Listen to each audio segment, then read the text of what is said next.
Hey guys, welcome back. और आज हम स्टार्ट करने वाले हैं नया चैप्टर बिजनेस का। देखो, ये जो चैप्टर है थोड़ा सा बड़ा है, थोड़ा सा क्या कुछ ज़्यादा ही बड़ा है, लेकिन चलो हम कर लेंगे धीरे धीरे अपने छोटे वर्ड के साथ, ठीक है।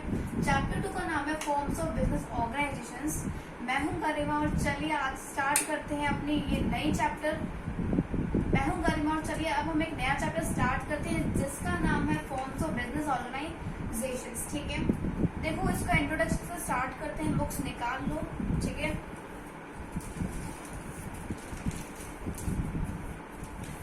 सबसे पहले आपने हैशटैग में देखा होगा, ऊपर ब्लू में जो लिखा हुआ है बिजनेस एंटरप्राइज, है ना। तो सबसे पहले बिजनेस एंटरप्राइज क्या वाला है, बिजनेस एंटरप्राइज क्या वाला है, इसको देखते हैं। फिर हम इसके अंदर 3 आते हैं, ठीक है।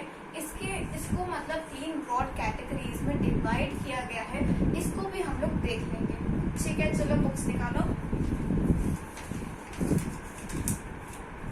देखो, a business enterprise is an organization which is engaged in some business. तो जो बिजनेस एंटरप्राइज होगा ना, एंटरप्राइज क्या है, एक ऑर्गेनाइजेशन है। एंटरप्राइज क्या है, एक ऑर्गेनाइजेशन है which is engaged in some business activity, जो किसी न किसी बिजनेस एक्टिविटी में एंगेज रहता है, ठीक है। तो ये आपको मैटर लिखना है, ठीक है। और कमर्शियल एक्टिविटी बेसिक है।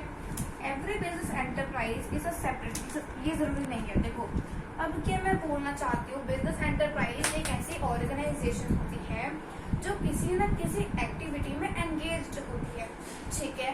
और इस बिजनेस एंटरप्राइज को 3 कैटेगरीज में डिवाइड किया गया है। Private sector enterprises, public sector enterprises, joint sector enterprises, जो आपको मैंने पॉइंट्स में भी प्रोवाइड कर दिए गए हैं। ये जो खाली स्पेस है इसमें मैं तुम्हें हो सके तो कुछ एग्जाम्पल्स प्रोवाइड कर दूंगी रिगार्डिंग द टॉपिक्स, ठीक है। स्टार्ट करते हैं। देखो, सबसे पहले हम चलते हैं हमारे प्राइवेट वाले पे, ठीक है। So the business enterprise which are own, controlled and managed by private individuals are called private sector enterprises. देखो, ऐसे बिजनेस एंटरप्राइजेस यानी ऐसी ऑर्गेनाइजेशंस जिनको ओन करना, कंट्रोल करना, मैनेज करना, है ना, प्राइवेट इंडिविजुअल्स करते हैं, उसे कहते हैं हम प्राइवेट सेक्टर एंटरप्राइजेस। जिसको ओन, कंट्रोल और मैनेज याद तुम एक मिनट ना, और जिनको मैनेज प्राइवेट इंडिविजुअल्स करते हैं उसे कहते हैं प्राइवेट सेक्टर एंटरप्राइजेस। देखो, मैं तुम्हें एग्जांपल्स बताती हूँ। देखो, रिलायंस है, जो हमारी रिलायंस कंपनी है वो प्राइवेट लोगों से ओन करी जाती है, कंट्रोल करी जाती है, मैनेज करी जाती है। प्राइवेट इंडिविजुअल से ओन की जाती है, कंट्रोल की जाती है और मैनेज की जाती है। और आपको देखने एग्जांपल, टाटा कंपनी सेम, उसे भी ओन, कंट्रोल और मैनेज प्राइवेट इंडिविजुअल्स करते हैं। और एग्जांपल्स चाहिए तो विप्रो कंपनी, ठीक है। तो ये सब जो कंपनीज है प्राइवेट की, मैं आपको बता देती हूँ एग्जाम्पल्स। चलो ब्लू से लिख देते हैं, ठीक है। एग्जाम्पल्स है ये प्राइवेट के, ठीक है, प्राइवेट वाले के एग्जाम्पल्स हैं। देखो, इसमें आपका आता है रिलायंस। ये मैंने जगह इसलिए छोड़ी ताकि मैं तुम्हें एग्जाम्पल्स दूं, ठीक है। रिलायंस इंडिया लिमिटेड, एक इसका ये एग्जाम्पल है। इसके अलावा आपके टाटा कंपनी, ठीक है, कंपनी शॉर्ट में लिखा है विप्रो, ये सारे own, control and manage by private individuals. Next बात करते हैं पब्लिक सेक्टर एंटरप्राइजेस की। अब इन्हें जो मैनेज करता है, इनका जो ओन, कंट्रोल और मैनेजमेंट होता है वो सेंट्रल और स्टेट बोथ, ठीक है। पब्लिक सेक्टर का जो ओन होता है, कंट्रोलिंग होता है, मैनेजमेंट होता है, इसे हमारा सेंट्रल और स्टेट गवर्नमेंट करता है, ठीक है। जैसे एग्जांपल्स चाहिए, चलो मैं एग्जांपल्स देती हूँ तुम्हें। एग्जांपल पब्लिक वाले के, ठीक है। देखो, सेल, इसका सबसे अच्छा एग्जाम्पल है SAIL, steel authority of India limited, steel authority of India limited, GAIL, gas authority of India limited. यानी इनका जो ओनिंग है, कंट्रोलिंग है, मैनेजमेंट है, ये सेंट्रल और स्टेट गवर्नमेंट दोनों करते हैं, ठीक है। थर्ड बात करते हैं जॉइंट सेक्टर एंटरप्राइजेस की। देखो जॉइंट सेक्टर जो प्राइवेट भी करता है, जॉइंट सेक्टर को देखो प्राइवेट भी करता है, पब्लिक भी करता है, यानी इसको प्राइवेट लोग भी करते हैं कंट्रोल ओनर मैनेजमेंट, और गवर्नमेंट भी करते हैं। इसका एग्जांपल बताती हूँ। इसका एक और देखो पॉइंट देखो, पहले इनका जो मैनेजमेंट है ना, यानी जॉइंट का, एक मिनट थोड़ा जगह कम है मेरे पास तो जाना पड़ रहा है।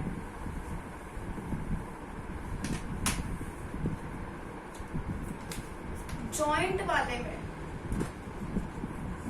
वाले में मैं जो बताना चाहती हूँ, मैनेजमेंट जो है ना, मैनेजमेंट पूरा ही लिख दो ना, ये प्राइवेट लोगों के पास होता है, ये चीज सुन लो।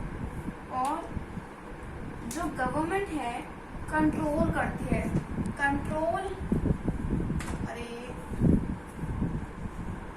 कंट्रोल करना प्लस सुपरवाइज करना, यानी नजर रखना, जांच रखना। सुपरवाइज जो करती है वो करती है गवर्नमेंट, ठीक है। यानी दोनों ने अपना अपना काम बांध रखा है अपने अपने जगह में, ठीक है।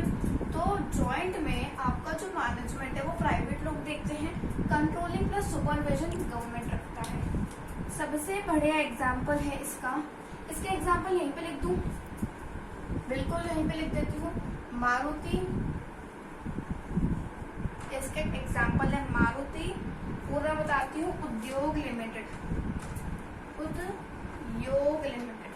ये इसका एग्जाम्पल है। और एग्जाम्पल चाहिए आपको, कोचिन की रेफिनरीज,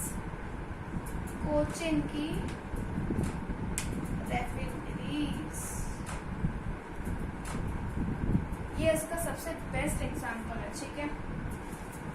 तो यहाँ हमने क्या कवर किया, बिजनेस एंटरप्राइज क्या होता है, ठीक है। उसकी 3 categories, private, public, joint sector enterprises, हमने तीनों देख लिया। एग्जाम्पल्स आप लिख सकते हो, वीडियो को अभी पॉज करो, अभी पहले एग्जाम्पल लिख लो। आई होप आपने लिख लिया है। अब हम आगे चलते हैं, ठीक है। आगे देखो, जो प्राइवेट है ना, उसमें काफी सारे पार्ट्स होते हैं।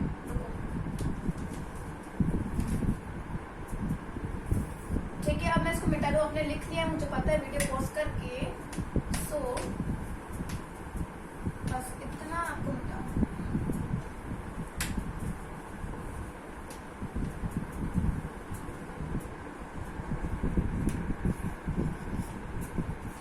जो प्राइवेट सेक्टर एंटरप्राइज है ना, उसके कुछ पार्ट्स होते हैं, यानी उसके कुछ फॉर्म्स होते हैं। देखो, अगर आपको प्राइवेट सेक्टर एंटरप्राइजेस में जाना है तो उसके अंदर क्या क्या मतलब फॉर्म है। देखो, प्राइवेट सेक्टर में एक तो आपका आता है, देखो, the private sector enterprises can function and run by adopting any of the following forms. यानी अगर आपको प्राइवेट सेक्टर से काम करना है तो आपको इनमें से कोई एक ना एक फॉर्म चूज करनी पड़ेगी।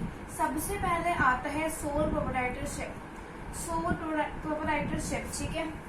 देखो, ये मैं नया टॉपिक है, हैशटैग में डालती हूँ, सोल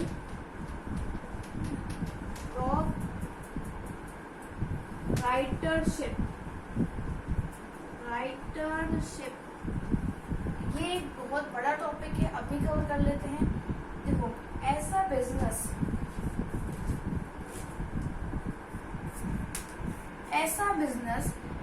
जिसको ओन भी एक ही आदमी करता है, कंट्रोल एक ही आदमी करेगा और मैनेज एक ही आदमी करेगा, उसे कहते हैं, ठीक है। मतलब एक ही आदमी सब काम करने वाला है। अगर तुम इस तरीके का बिजनेस करना चाहते हो जिसमें आप सारे कामों का भार खुद ही उठाना चाहते हो, तो आप इसके लिए इसमें आपको ओन भी खुद ही करना पड़ेगा, मैनेज भी सारी चीजें खुद ही करोगे और कंट्रोल भी सारी चीजें आपको खुद करनी पड़ेगी। समझ में आ रही है? बिल्कुल समझ में आ रही है। देखो, इसका डेफिनेशन देखो पहले। देखो, business owned, managed and controlled by a single individual is known as sole proprietorship organization. ठीक है, एक ही आदमी के ऊपर सारा भार है, वही कंट्रोल करेगा, वही ओन करेगा, वही मैनेज भी करेगा। देखो इससे कुछ फीचर्स होते हैं, इसके कुछ फीचर्स होते हैं। ठीक है, सबसे पहले देखो इसमें कितने हैं, मेरे वाले बुक में 9 फीचर्स होते हैं, बहुत इजी बहुत इजी। देखो सबसे पहले सिंगल ओनरशिप। चलो पहले तुम ये फंक्शंस लिखो, चलो फीचर्स लिखो। हाँ चलो इसके जो है फीचर्स लिखना,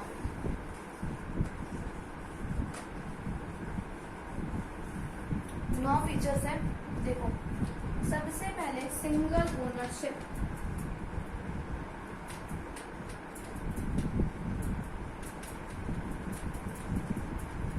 ठीक है। सेकेंड हम बात करेंगे इंडिविजुअल रिस्क बेयरिंग के बारे में।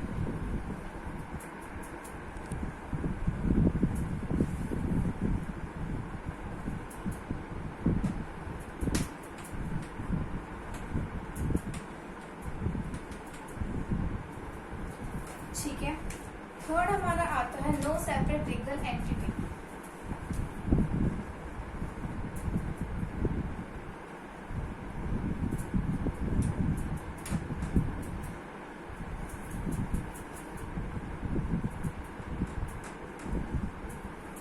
ठीक है, फोर्थ हमारा आता है फ्रीडम ऑफ ऑपरेशन।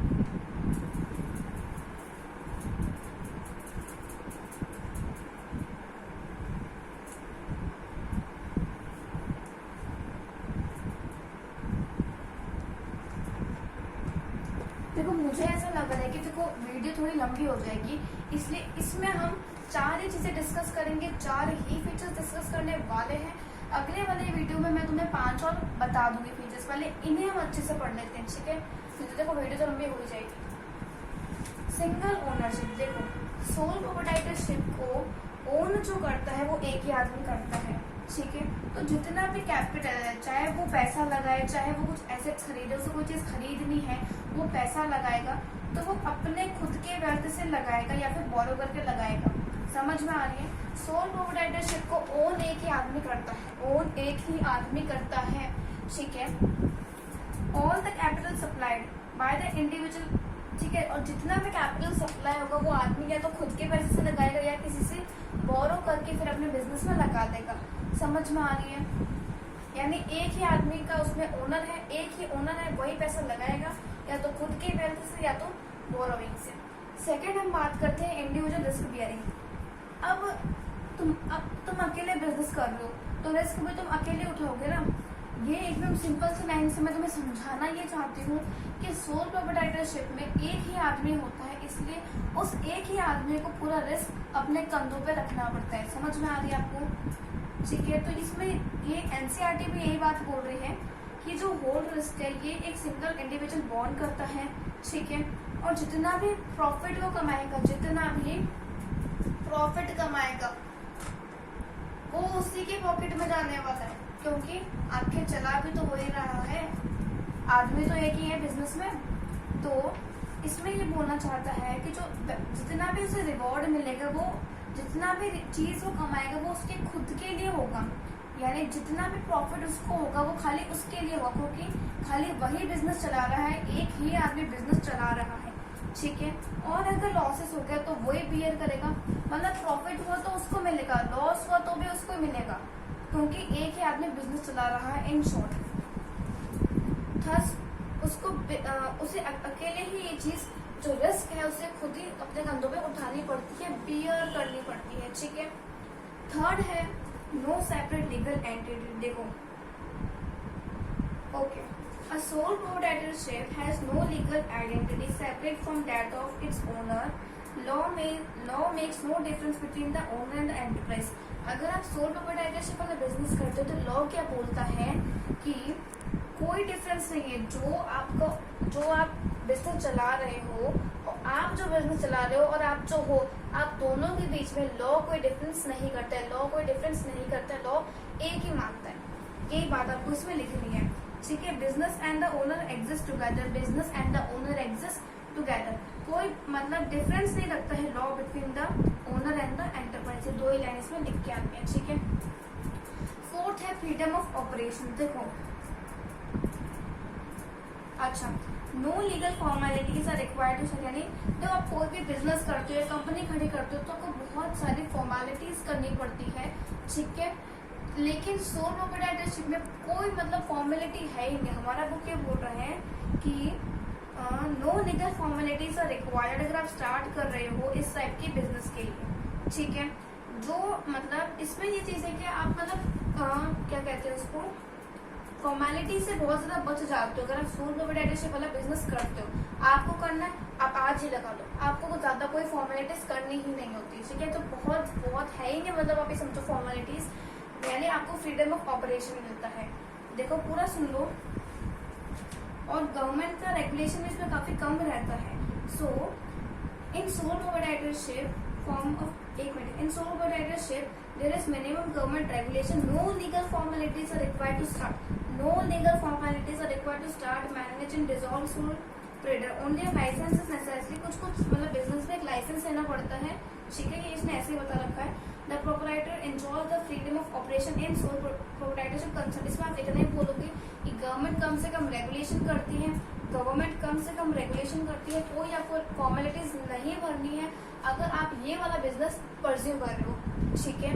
तो आज हमने क्या कवर किया, आज हमने सबसे पहले तो ये देखा कि बिजनेस ऑर्गेनाइजेशन क्या होता है। बिजनेस में बिजनेस ऑर्गेनाइजेशन को 3 कैटेगरी में डिवाइड किया है, प्राइवेट, पब्लिक और जॉइंट सेक्टर, ठीक है। उसके बाद प्राइवेट अगर आप सेक्टर करते हो तो आपको कोई ना कोई बिजनेस की फॉर्म चूज करनी पड़ती है अगर आप प्राइवेट सेक्टर में बिजनेस अपना करना चाहते हो, ठीक है। उसमें से एक है सोल प्रोप्राइटरशिप, जिसका हमने मीनिंग समझा, यानी एक ही आदमी ओन, कंट्रोल और मैनेज करता है। इसके 9 फीचर्स है, वीडियो लंबी हो रही है इसलिए मैं 4 ही फीचर्स मैंने करवाए हैं। तब तक जब तक मैं आपको नेक्स्ट वीडियो बनता तब तक आप इसे रिवाइज करके आए, ठीक है गाइस। बाय, मैं हूँ गरिमा, मिलते हैं नेक्स्ट क्लास में।